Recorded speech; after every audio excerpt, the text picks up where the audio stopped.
Números capítulo 22. Números capítulo 22.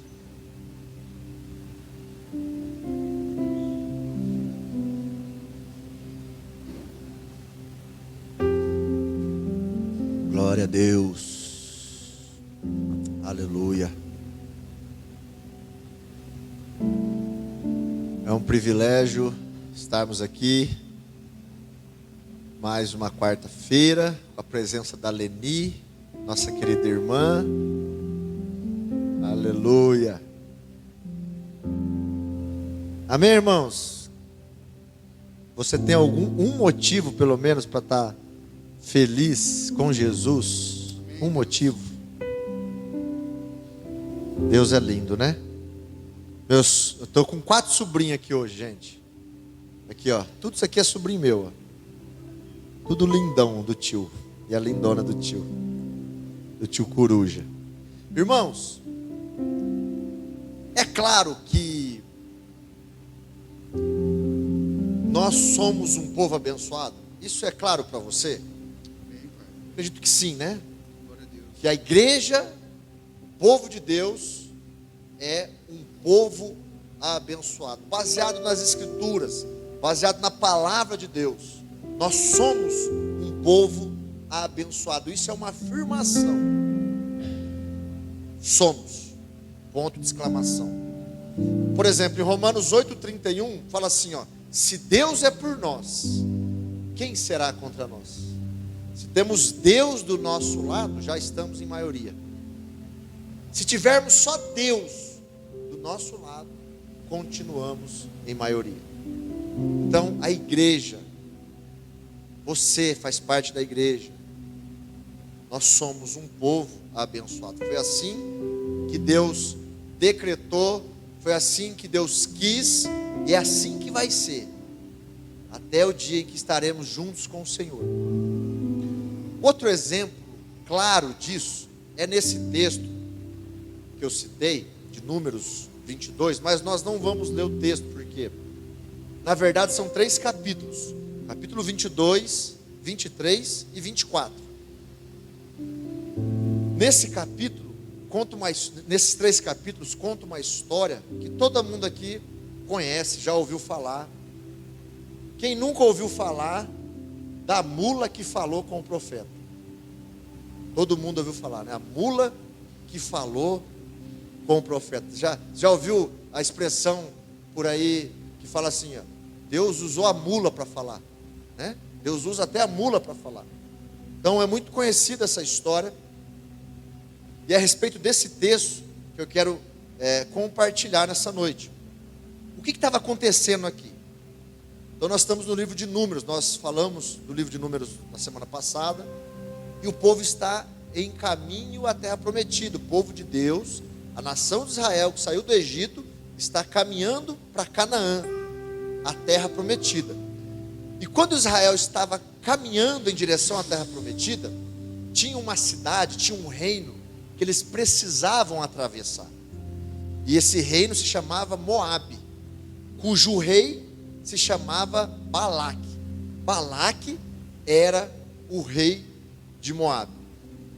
E por 3 vezes, quando esse rei, depois de ouvir falar de tudo o que estava acontecendo com o povo de Deus, que o povo de Deus destruía as nações muito mais poderosas do que eles, que Deus estava no meio do povo, que Deus fazia milagres, que Deus falava face a face com eles, igual nós cantamos aqui, o rei Balaque ficou com muito medo.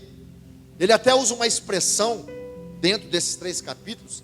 Ele diz assim, que o povo de Israel iria lamber a nação dos Moabitas como o boi lambe o pasto, como o boi come todo o pasto a qual ele está inserido, né?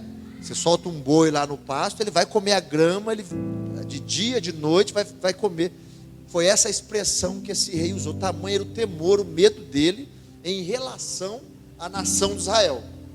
Então o que ele faz? Ele chama um profeta chamado Balaão. Ele sabia que Balaão tinha visões de Deus. E ele, em certo momento, ele diz para Balaão: ó, vem aqui, tem um povo muito forte, um povo a qual eu temo, que está vindo em direção à nossa nação, ao nosso reino. E eu, como você, se você abençoa alguém, essa pessoa é abençoada. Se você amaldiçoa, também é amaldiçoado. Vem aqui e amaldiçoa esse povo para mim. Eu vou te honrar com muitas riquezas, com muita fama, com muito status. Então vem e amaldiçoa esse povo. Porém, esse povo que ele pede para ser amaldiçoado é o povo de Deus, é a nação de Israel, é o povo escolhido, propriedade exclusiva de Deus, nação santa, sacerdócio real. Amém? Quando Balaão chega diante de Balaque, fica sabendo da história, e ele nega, ele não quer ir amaldiçoar o povo por saber quem era o povo, mas o rei Balaque insiste com ele por 3 vezes.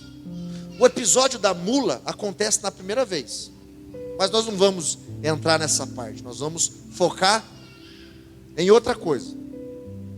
Por 3 vezes, Balaque insiste com Balaão: amaldiçoa esse povo, amaldiçoa o povo de Israel, amaldiçoa o povo de Deus, joga uma maldição, libera uma maldição sobre esse povo.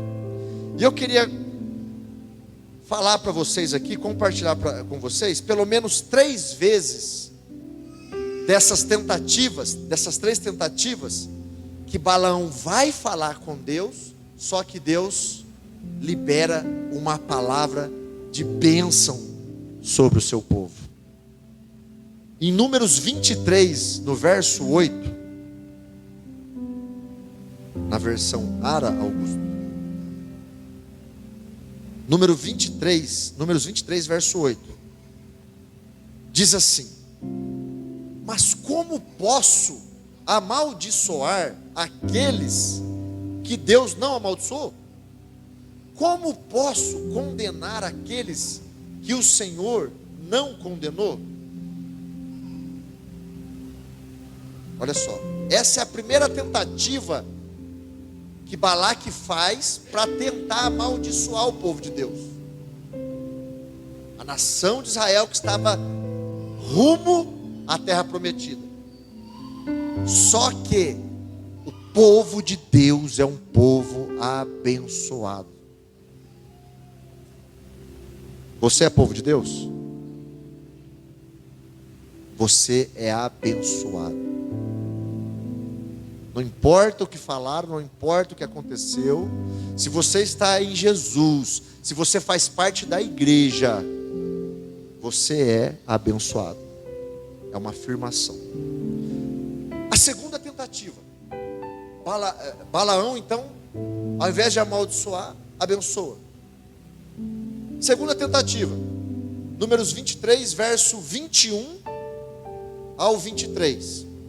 Eu peguei mais um trechinho daquilo que Deus fala, uma parte daquilo que Deus fala ao nosso respeito, ao seu povo, ao povo que Ele escolheu, ao povo que Ele decidiu fazer nação santa, povo de exclusividade, propriedade exclusiva dele. Diz assim: quando ele olha para Jacó, que é Israel, Israel tinha o nome de Jacó, que significava enganador, mas Deus muda o nome de Jacó para Israel. Então, quando ele olha para Jacó, não vê maldade alguma, não vê calamidade à espera de Israel. Agora ele usa o nome de Israel: pois o Senhor seu Deus está com eles, foi aclamado como seu rei. Deus os tirou do Egito. Ele é forte. Quem é forte? O povo de Deus. Esse povo, ele é forte como o boi selvagem. Encantamento algum pode tocar Jacó. Magia alguma tem poder contra Israel. Agora, se dirá a respeito de Jacó: vejam o que Deus fez por Israel. Então essa é a segunda tentativa que o rei Balaque fez para tentar amaldiçoar o povo de Deus. E quando o profeta vai falar com Deus, essa é parte da resposta que ele tem de Deus. O povo de Deus é abençoado. O povo de Deus é forte. Deus está com eles. Deus está conosco. Deus está com você que faz parte da igreja. Amém? Terceira vez que Balaque tenta amaldiçoar o povo de Deus. Uma coisa a gente pode tirar de boa desse Balaque: ele era persistente. Ele não desistia fácil. Pela terceira vez, ele chama o profeta e diz para o profeta amaldiçoar a nação de Israel. Números 24, verso 9. E a palavra de Deus para o povo é essa: como o leão, Israel se agacha e se deita, como a leoa. Quem tem coragem de acordá-lo? Sejam abençoados os que o abençoarem, e amaldiçoados os que o amaldiçoarem. Pela terceira vez, o que Deus libera para o profeta em relação ao seu povo, em relação ao povo que ele escolheu, é bênção. É um povo forte, comparado ao leão, comparado à leoa. Um povo forte, um povo que tem vigor, um povo temido. Eles temiam a nação de Israel. Eles vão atravessar o nosso reino, vão destruir o nosso reino, vão tomar o nosso reino. Eles tinham medo da nação de Israel, eles tinham medo do povo de Deus. E nessa terceira vez, o final, o que diz o final? Quem abençoar vocês serão abençoados, mas quem amaldiçoar vocês será amaldiçoado. Quando Balaque então desiste, Balaão diz que vai embora, porém recebe mais uma mensagem da parte de Deus. E eu queria compartilhar com vocês também, no números 24, versos 17 e 18. Ele diz assim, ó: eu o vejo, mas não agora. Eu o avisto, mas não de perto. Uma estrela surgirá de Jacó. Um cetro se levantará de Israel. O que é cetro? Cetro significa autoridade. Os reis tinham cetros. Aquele instrumento, parece uma vara, era o cetro de rei. Isso significa governo, autoridade. Um cetro se levantará de Israel, esmagará a cabeça do povo de Moabe e rachará o crânio dos descendentes de Sete. Tomará posse de Edom e conquistará seu inimigo, Seir, enquanto Israel marcha adiante em triunfo. O povo de Deus é um povo triunfante. Amém? Igreja de Jesus Cristo, nós somos um povo triunfante. Você, membro do corpo de Cristo, é triunfante. Isto é uma afirmação. Você é abençoado. Você é abençoada. E nós não podemos abrir mão disso. Nós não podemos abrir mão disso. Então, nesses 3 capítulos, eu resumi aqui, só falando a respeito da liberação de bênção que Deus fez, falando do seu povo, para mostrar para nós, nessa noite, que as Escrituras, elas provam para nós que nós somos abençoados. Que a igreja de Jesus é abençoada. É um povo abençoado. Então aqui está uma evidência clara que a igreja é abençoada por Deus. Então se você faz parte da igreja de Jesus, você é abençoado, você é protegido, você é guardado, você é bem acompanhado. Quem está com a igreja de Jesus? Quem está com o povo de Deus? Eu estarei com vocês até a consumação dos séculos. Foi o que disse Jesus, antes de ser assunto ao céu, antes de voltar à direita de Deus, de se assentar à direita de Deus Pai. Então, fazendo essa introdução, nós precisamos agarrar isso. Eu sou uma bênção. Eu sou povo abençoado. Eu sou igreja abençoada.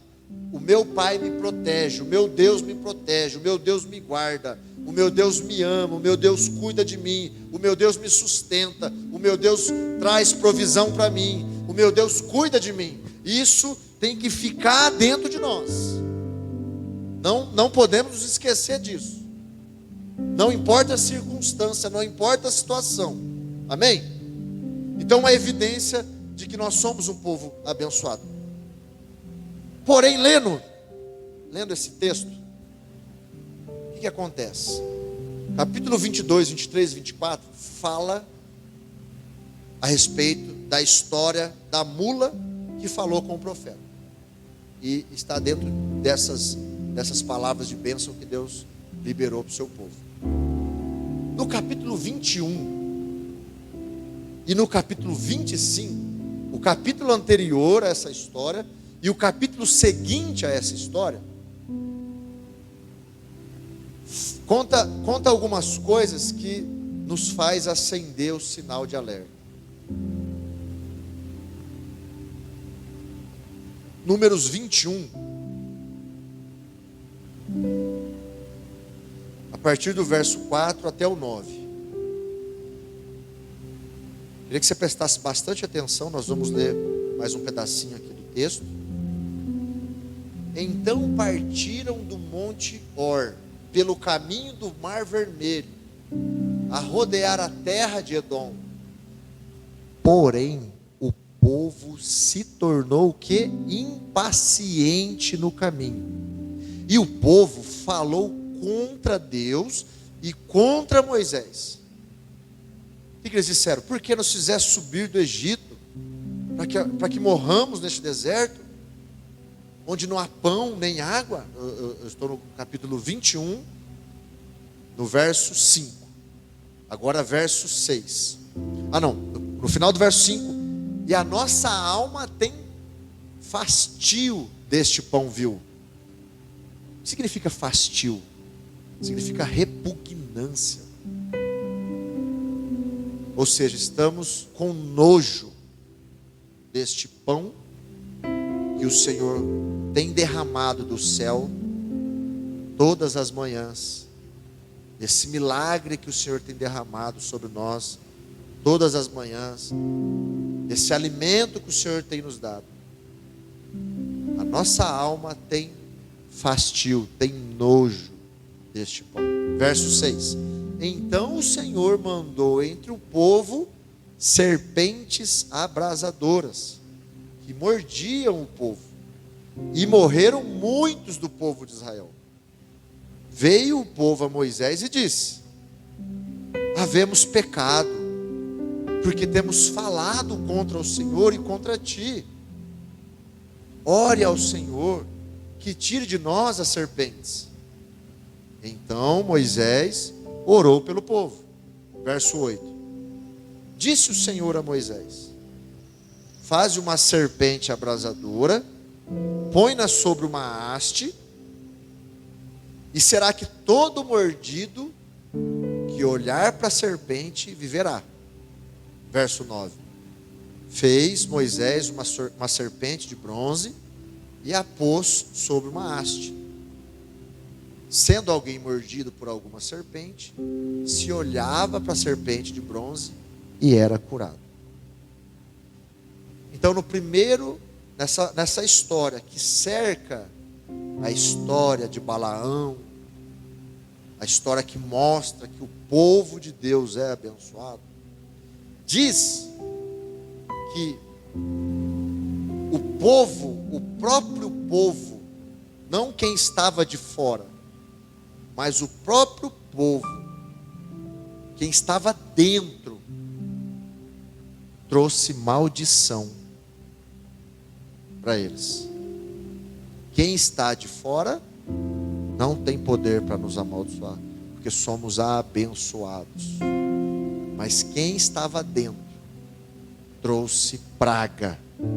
Deus enviou uma praga de serpentes, e muitos morreram por causa da impaciência, por causa da murmuração, por causa daquilo que estava falando, se levantando contra Deus, falando contra Deus. Deus enviou uma praga. Tudo bem, vamos lá no capítulo 25. Capítulo 25, do verso 1 ao 13. Capítulo 25, verso 1 ao 13. Habitando Israel em Sitim, começou o povo a prostituir-se com as filhas dos moabitas. Estas convidaram o povo aos sacrifícios dos seus deuses, e o povo comeu e inclinou-se aos deuses delas, ou seja, adorou aos deuses delas. Verso 3: juntando-se Israel a Baal Peor. Quem é Baal Peor? Um falso deus. E a prostituição cultual, a prática da prostituição, fazia parte do culto daquela religião. Então, estar com as mulheres moabitas, se prostituir com as mulheres moabitas, fazia parte de um ritual daquela religião. Então continua lá, verso 3: juntando-se Israel a Baal Peor, a ira do Senhor se acendeu contra Israel. Disse o Senhor a Moisés: toma todos os cabeças do povo, ou seja, todos os chefes do povo, e enforca-os ao Senhor ao ar livre, e a ardente ira do Senhor se retirará de Israel. Então Moisés disse aos juízes de Israel: cada um mate os homens da sua tribo que se juntaram a esse falso deus, Baal Peor. Eis que um homem dos filhos de Israel, lá no verso 6, eis que um homem dos filhos de Israel veio e trouxe aos seus irmãos mais uma mulher midianita, perante os olhos de Moisés e de toda a congregação dos filhos de Israel, enquanto eles choravam diante da tenda da congregação. Depois de Moisés matar todos os chefes das tribos, esse homem, que não tinha temor de Deus, pega uma outra midianita e traz para a congregação, enquanto estavam todos tristes, todos chorando por causa da desgraça que o pecado trouxe ali para o arraial. Esse homem aparece com essa mulher. Verso 7: vendo isso, Finéias, filho de Eleazar, o filho de Arão, o sacerdote, levantou-se do meio da congregação, do meio do povo, e pegando uma lança, foi após o homem israelita até o interior da tenda e os atravessou, ao homem israelita e à mulher. Já assistiu aquele filme de terror? Que tem um casal na barraquinha, acampado, aí aparece um homem mau e mata o casal na barraquinha. A cena é mais ou menos desse jeito. A ambos pelo ventre. Então a praga cessou de sobre os filhos de Israel. Depois que Finéias teve essa atitude radical, e é isso que eu quero enfatizar, depois de ter uma atitude radical diante do pecado, a praga cessou de sobre os filhos de Israel. Verso 9: Os que morreram da praga, olha só, foram 24.000. É gente, hein? É gente. Então disse o Senhor a Moisés: Finéias, filho de Eleazar, filho de Arão, sacerdote, ele desviou a minha ira de sobre os filhos de Israel, pois ele estava animado com o meu zelo. O que é zelo? É cuidado. Zelo é cuidado, é ciúmes. Ele estava animado com o meu cuidado, com os ciúmes que eu tenho do meu povo. Deus tem ciúmes do seu povo. Você sabia disso? Deus tem ciúmes do seu povo. Deus zela pelo seu povo. E quando Finéias se animou e também teve essa atitude de zelo, de cuidado pelo povo de Deus, Deus retira a ira de sobre o povo, faz cessar a praga. Vamos continuar lá no verso 11, no final. Desviou a minha ira de sobre os filhos de Israel, pois estava animado com o meu zelo entre eles, de sorte que no meu zelo não consumi os filhos de Israel. A praga ia acabar com o povo. Verso 12. Portanto, dize: eis que lhe dou a minha aliança de paz, e ele e a sua descendência depois dele terão a aliança do sacerdócio perpétuo, porquanto teve zelo pelo seu Deus e fez expiação pelos filhos de Israel. A atitude radical de Finéias trouxe salvação para o povo de Israel e trouxe para ele e para a família dele, para a descendência dele, uma aliança perpétua de paz. Então vamos lá. A história que nós vimos a respeito do povo de Deus será abençoado e ninguém de fora poder amaldiçoar o povo, é verdade, amém? Somos abençoados. Porém, os capítulos que cercam essa história, isso que eu achei interessante. Nós lemos a Bíblia e de repente nós vemos um povo que é abençoado por Deus, que é guardado por Deus, que não vale encantamento contra ele, não vale nenhum tipo de magia contra ele, de adivinhação. Até se a cigana vier e quiser ler a tua mão, você vai dizer: olha, eu sou cristã, eu sou cristão, e não funciona comigo, eu posso orar por você? Vai ter que ser dessa forma. Então, do mesmo modo que nós vemos isso, agora nós vemos duas histórias que quem é de dentro do povo, quem está dentro, pode trazer maldição através de murmuração, através de prostituição, através de idolatria. A prostituição aqui estava ligada à idolatria, né? A prostituição já é um pecado em si, mas isso fazia parte de um ritual para adorar um Deus falso, e todo Deus falso é demônio disfarçado de Deus. Então, na verdade, eles estavam adorando a Satanás. Então, nós vemos aqui, quando o povo de Deus, que é abençoado, que é cuidado, que é protegido, que tem uma aliança sobre ele, começa a praticar o pecado, traz maldição para dentro do arraial, para dentro do povo. Amém?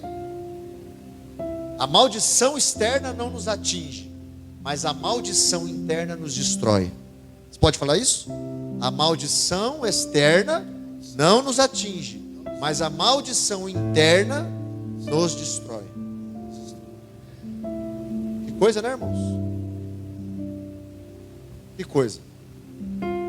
Tá, o que nós temos que fazer então? vigiar para não perder a bênção de Deus. 1 Coríntios capítulo 10, do verso 7 ao 11, se você quiser me ouvir, prestar bastante atenção, Paulo aqui ele cita esses acontecimentos, e no final, no versículo 12, ele deixa uma dica para nós. Verso 7: não vos façais, pois, idólatras, como algum deles, porquanto está escrito: o povo assentou-se para comer e beber, e levantou-se para divertir-se. E não pratiquemos imoralidade, como alguns deles o fizeram, e caíram num só dia 23.000. Perceba que aqui fala 23, mas lá no Antigo Testamento fala 24. Os estudiosos da Bíblia, eles afirmam que foi um erro de memória quando Paulo escreveu as Escrituras, ou seja, isso não interfere em nada, entendeu? Uns falam que foi 23 num dia, mais 1.000 no outro dia, né? Mas o importante é perceber a destruição, a praga que aconteceu naqueles dias devido ao pecado do povo. Verso 9: não ponhamos o Senhor à prova, como alguns deles já fizeram e pereceram pelas mordeduras das serpentes. Verso 10: nem murmureis, como alguns deles murmuraram e foram destruídos pelo exterminador. Verso 11: estas coisas lhes sobrevieram como exemplos e foram escritas, por que isso foi escrito? Para advertência nossa, para nos advertir. Você está andando na avenida, tem uma placa amarela com desenho de uma lombada. O que é aquela placa? Aquela placa, ela vai te punir? Não, ela está te advertindo que tem uma lombada. Se você não tomar cuidado, você vai passar correndo, vai dar prejuízo, vai quebrar o carro. Se estiver de moto, vai cair de moto. Se estiver de bicicleta, vai cair de bicicleta, né? Então é uma advertência. Para isso que está escrito, para servir de advertência para nós, de nós outros, sobre quem os fins dos séculos têm chegado. E o verso 12, olha o que Paulo fala: aquele, pois, que pensa estar de pé, veja que não caia, ou cuide para que não caia. Nós, igreja de Deus, somos um povo abençoado, porém nós temos que vigiar constantemente para que nós não tragamos maldição para nós mesmos, porque o que Deus tem para nós é bênção. O que Deus tem para nós são promessas boas. O que Deus tem para nós, João 10:10 fala que Jesus veio para dar vida e vida abundante. E meus irmãos, Deus não mente. A palavra de Deus não mente. A palavra de Deus é verdadeira. Se eu não tenho vivido uma vida abundante, aonde está? O que está acontecendo? Eu preciso trazer uma reflexão. Eu preciso pensar, eu preciso vasculhar na palavra de Deus, eu preciso estar em contato com a palavra de Deus, para que eu veja, eu saiba o que está acontecendo. Eu preciso viver uma vida abundante, porque essa é a promessa de Deus.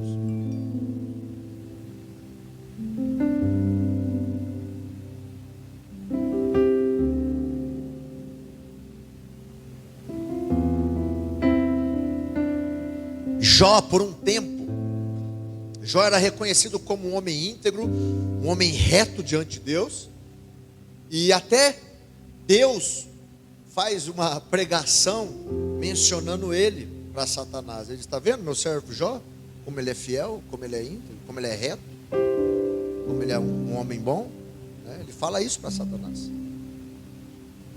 E ele passa por um tempo de provação. Ele é provado. Uma luta muito grande, perde filhos, perde propriedades, perde saúde, perde reputação. Depois de passar pela prova, de passar por esse momento, permanecendo firme, fiel, ele recebe tudo em dobro. Filhas, riquezas, não é? Essa é a história. Mas e se algumas coisas têm acontecido na minha vida por negligência minha? Porque eu tenho falado demais, porque eu tenho murmurado demais, porque eu tenho praticado alguns pecados, e não acontece só por acidente, mas é algo que eu planejo, é algo que eu penso antes de fazer. A gente precisa pensar nisso como igreja, como povo de Deus, para que essas maldições não venham sobre nós, para que a gente não abra caminho para que a destruição venha sobre nós. Então, precisamos refletir a respeito disso. No livro na carta de 1 João, no capítulo 5, no verso 18, diz assim: sabemos, 1 João capítulo 5, verso 18, sabemos que os nascidos de Deus, eu acho que aqui está na NVT, sabemos que os nascidos de Deus não vivem no pecado. Sabemos, é uma afirmação. Os nascidos de Deus não vivem no pecado. Então, se eu nasci de novo, se eu sou uma nova criatura, se eu creio em Deus realmente, eu não vivo no pecado, pois o Filho de Deus os protege. Quem é o Filho de Deus? Jesus os protege, e o maligno não os toca. Olha só.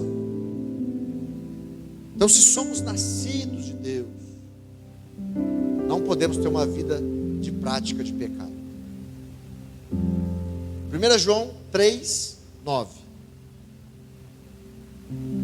Aquele que é nascido de Deus não vive no pecado, pois a vida de Deus está nele. Irmãos, aquele cuja vida de Deus está nele, quando peca, já ouviu aquela música do Raul Seixas, que ele fala que a consciência dele não o deixa dormir? Aquele que é nascido de Deus, quando peca, ele não consegue dormir, ele não consegue ficar bem, ele precisa se arrepender, ele precisa confessar a Deus, ele precisa se consertar com Deus. Com quem não acontece isso, depois de ter pecado, precisa urgentemente correr aos pés da cruz e pedir para Deus trazer uma nova experiência, trazer um reavivamento para a vida dele. Porque a Bíblia fala: aquele que é nascido de Deus não vive no pecado. Olha, você pode errar, você pode tropeçar, você pode cair, você pode ter uma certa dificuldade, algumas coisas, mas não, a sua vida não pode ser uma vida de pecado. Por quê? Por que isso não pode, pastor? Porque a vida de Deus, o Espírito Santo está dentro dele. E o final desse verso parece matemática. Aí fala assim: logo, não pode continuar a pecar, pois é nascido de Deus. Nós que somos nascidos de Deus, quando erramos, quando pecamos, quando falhamos. Ontem eu no futebol fiquei muito bravo. No futebol, lá no finalzinho do futebol, fiquei bravo.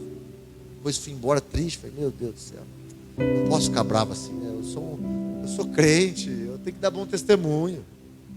Enfim, mas acidente, todo mundo está sujeito, todo mundo erra, ninguém aqui é perfeito, né? Mas não vive na prática, não pode continuar a pecar, não pode ser planejado, não pode ser doloso, tem que ser acidental. Por quê? Porque é nascido de Deus. Temos hoje cerca de 60 milhões de evangélicos, se dizem evangélicos no Brasil. Uma nação de 210 milhões, 60 milhões de evangélicos, né? É quase um quarto da população. Porém, muitos falam, afirmam de não ver mudança. Principalmente quem não é cristão. Diz não ter, não vê mudança, não vê nada. Por quê? Muitos são só de se autodenominar cristão.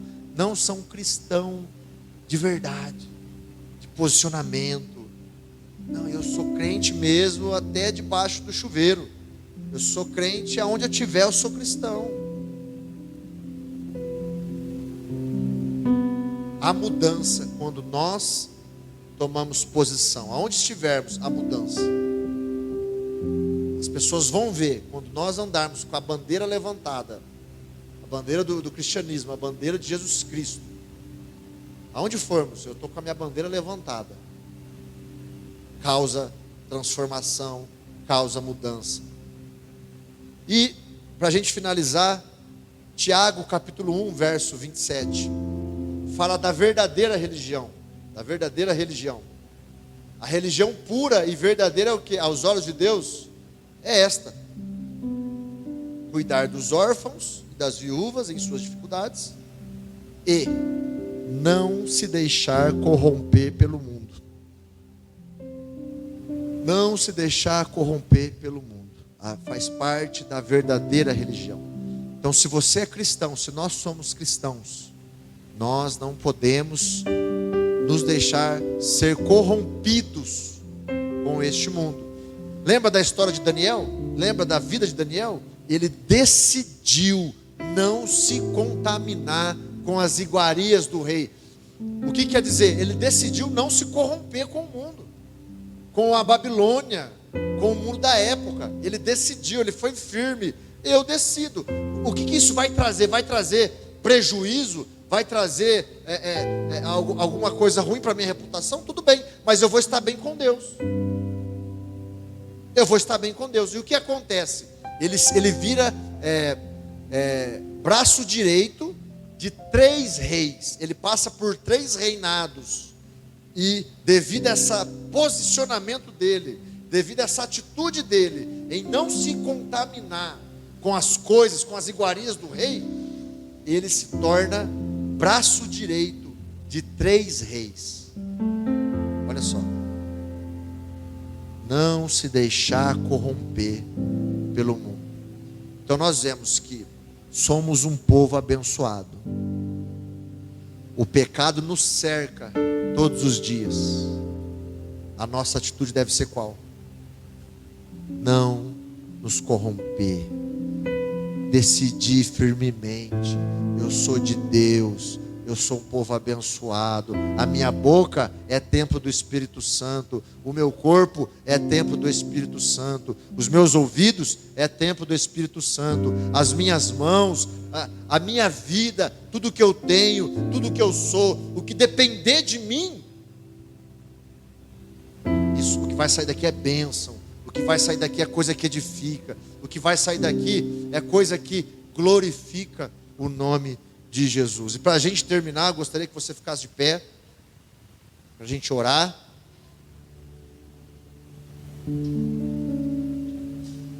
A chave para uma vida abençoada está em nossas mãos. A chave para uma vida abençoada está em nossas mãos.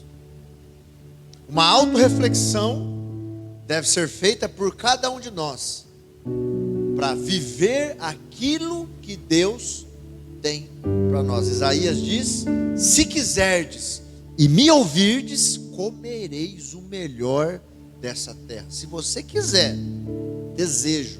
Se você me ouvir, obediência, você vai comer o melhor dessa terra. Promessa de Deus. Promessa de Deus. Se você quiser e me ouvir, se você desejar e obedecer, a promessa de Deus vai se cumprir na sua vida. Deus tem bênçãos para nós, e nós não podemos abrir mão dessas bênçãos. Somos um povo abençoado. Você faz parte de um povo abençoado. Você é a igreja de Jesus. Jesus conquistou para nós, na cruz, toda sorte de bênção nas regiões celestiais. Amém, queridos?